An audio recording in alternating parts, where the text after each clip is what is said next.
2024 ছাত্র গণ অভ্যুত্থানের ভিত্তি সোপান একদিনে নির্মিত হয় নাই। আমরা জানি এই গণতান্ত্রিক সংগ্রামে আমরা বলা হয় যে মুক্তির মন্দিরে সোপানতলে কত প্রাণ হলো বলিদান লেখা আছে অশ্রু জলে। তারপরে কি আছে মানে স্পিকার, যারা স্বর্গগত তারা আজও জানে যে স্বর্গ থেকে প্রিয় মাতৃভূমি। এগুলো সব কবিতা গান, আমি হয়তো ঠিকভাবে বলতে পারছি না, বাট ইমোশনালি এই কথাগুলো বলতে হচ্ছে এই কারণে যারা গুম হয়ে আজও ঘরে ফিরেনি তাদের জন্য অপেক্ষা করছে ইলিয়াসের সন্তানেরা।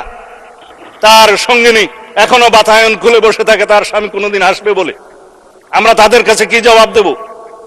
আমার স্ত্রী সন্তানরা যেমন একটা আমার অনিশ্চিত জীবনের সময় অপেক্ষা করেছে, আমি বুঝি সেই ব্যথা। আর কেউ বুঝুক বা না বুঝুক, কবরের মতো একটা জায়গায় 5 ফিট বা 10 ফিটের জায়গায় ছিলাম। আমাদের এখানে আরো অনেক সহপাঠী আছে, সহকর্মী আছে, যে ব্যারিস্টার আরমান আছে, আর অনেকে আছে যারা সেই গুমের শিকার হয়েছে, যারা ফাঁসির কাস্টে ছিল। তাদেরকে কি জবাব দেব?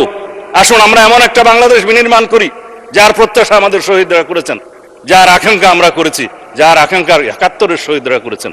এখন 2024-এর বিষয়ে আমার তরুণ বন্ধু সংসদ মাননীয় চিফ হুইপ বিরোধী দলের বলেছেন, আমি কিছু পয়েন্ট নোট করেছিলাম, আমার সৌভাগ্য হয়েছিল তার বক্তৃতা শোনার। আমি অ্যাপ্রিসিয়েট করি, আমরা এমন পার্লামেন্টারিয়ানদেরকে চাই যারা ভবিষ্যতে এই পার্লামেন্টকে লিড করবে, গ্রোমিং হবে। তবে কিছু কথা বলতেই হয়, কারণ মানে স্পিকার এখানে শিকোয়া আর শেকায়েতের ছড়াছড়ি হয়েছে। আমি শুধু জবাবে শিকোয়া করতে চাই, তার মধ্যে যদি কিছু বলা হয়ে যায় তাতে আমাকে ক্ষমা করবেন। তিনি বলেছেন বিএনপি জুলাই সনদ থেকে সরে গিয়েছে। মানে স্পিকার বিএনপি জুলাই সনদ থেকে সরে যায় নাই, বিএনপি জুলাই সনদকে আঁকড়ে ধরেছে। দেখেন কত বড় বই, এইখানে যারা দস্তখত করেছে এটা হাতে লেখা অরিজিনাল বুক।